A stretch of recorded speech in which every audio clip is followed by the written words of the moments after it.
Selama 50 tahun ini, suka atau enggak, Microsoft itu ada di mana-mana dalam hidup kita.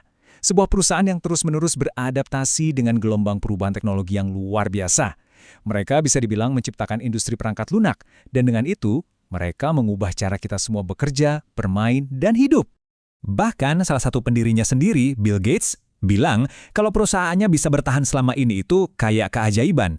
Nah, jadi pertanyaannya, gimana sih caranya mereka bisa selamat dari semua tikungan tajam di dunia teknologi yang begitu bergejolak ini?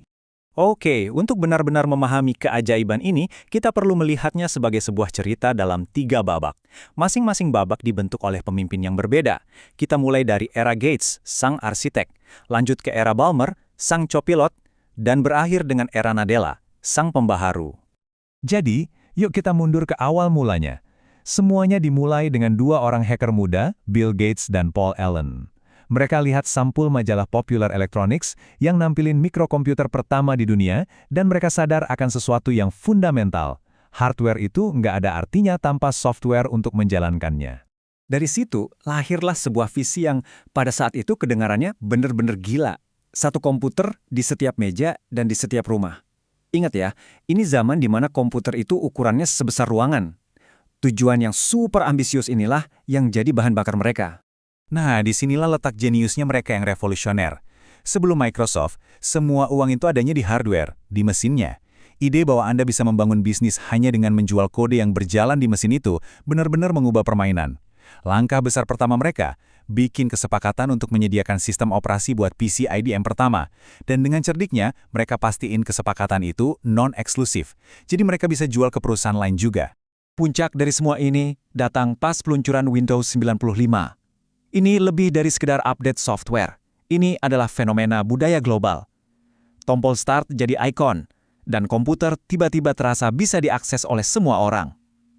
Keberhasilan ini mengukuhkan dominasi absolut Microsoft di dunia komputasi pribadi. Serius loh, orang-orang sampai rela antri panjang di depan toko cuma buat beli software dalam kotak. Mereka berhasil menjual lebih dari 40 juta kopi di tahun pertama saja. Pada titik ini, Microsoft benar-benar ada di puncak dunia. Mereka kelihatannya tak terhentikan. Jadi, di mana salahnya? Ironisnya, justru di puncak kesuksesan mereka. Kesombongan mereka menanam benih-benih kehancuran. Mereka terlalu fokus mempertahankan kerajaan PC mereka sampai-sampai mereka lengah total terhadap gelombang besar teknologi berikutnya. Mereka ketinggalan gelombang terbesar di tahun 90-an, internet. Karena telat menyadari kekuatannya, mereka jadi panik dan berusaha mengejar ketertinggalan dengan taktik bisnis yang agresif, seperti menggabungkan browser Internet Explorer mereka langsung ke dalam Windows. Tindakan inilah yang akhirnya menarik perhatian pemerintah Amerika Serikat. Tiba-tiba, kekuatan super mereka malah jadi bumerang. Kasus anti-monopoli yang heboh itu secara resmi menandai akhir dari era keemasan Gates. Perusahaan jadi babak belur, defensif, dan memasuki periode yang penuh tantangan untuk bisa berinovasi lagi. Nah, ini membawa kita ke era berikutnya. Di bawah kepemimpinan Steve Ballmer yang penuh semangat, Microsoft secara publik tampak seperti tersesat. Mereka ketinggalan satu persatu gelombang teknologi besar, sementara harga saham mereka stagnan selama lebih dari 1 dekade. Tapi disinilah letak paradoks dari masa jabatannya. Sementara perusahaan ini terkenal ketinggalan tren konsumen seperti mesin pencari, ponsel, dan media sosial, diam-diam Ballmer justru membuat taruhan strategis di area lain. Benih yang ditanam dalam kegelapan yang baru akan berbuah bertahun-tahun kemudian. Ballmer sendiri mengakui bahwa kegagalan untuk masuk ke pasar ponsel yang sedang meledak adalah kesalahannya yang terbesar. Meskipun pendapatan dan laba terus tumbuh di bagian bisnis lain, kegagalan di pasar ponsel adalah satu hal yang sangat ia sesali. Namun, di antara kegagalan itu ada dua keputusan yang sangat visioner. Pertama, memberi lampu hijau untuk Xbox setelah perdebatan internal yang alot, yang memberi mereka pijakan di ruang keluarga. Dan yang paling penting, dia mengarahkan kapal besar Microsoft ke arah komputasi awan, dengan mempromosikan seorang pemimpin muda yang sedang naik daun bernama Satya Nadella untuk memimpin divisi baru yang berisiko ini. Ketika Satya Nadella mengambil alih pada tahun 2014, ia mewarisi sebuah perusahaan raksasa yang kompleks dan telah kehilangan arah.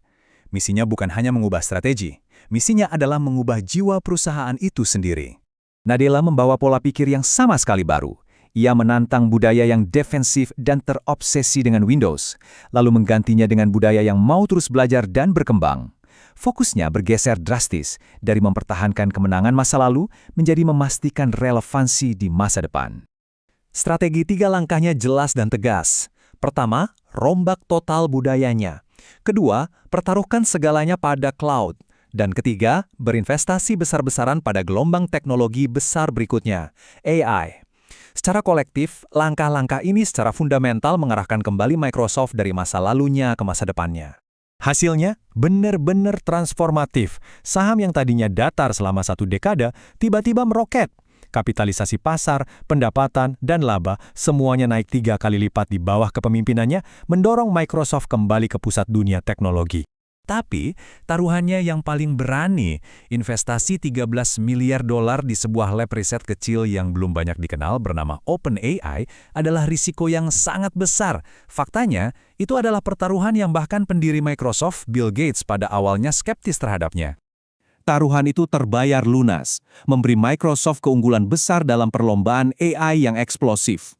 Tapi sekarang, dengan kekuatan baru ini, mereka menghadapi tantangan yang mungkin paling mendalam, memenangkan generasi komputasi berikutnya. Misi barunya adalah menaklukkan hati dan pikiran konsumen. Ini adalah pergeseran besar bagi perusahaan yang membangun kerajaannya di kantor, bukan di ruang keluarga.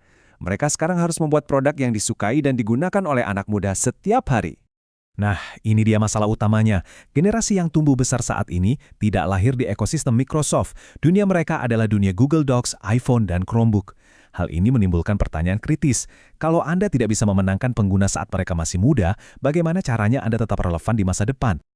Setelah 50 tahun beradaptasi dengan perubahan, Microsoft sekali lagi berada di garis depan teknologi.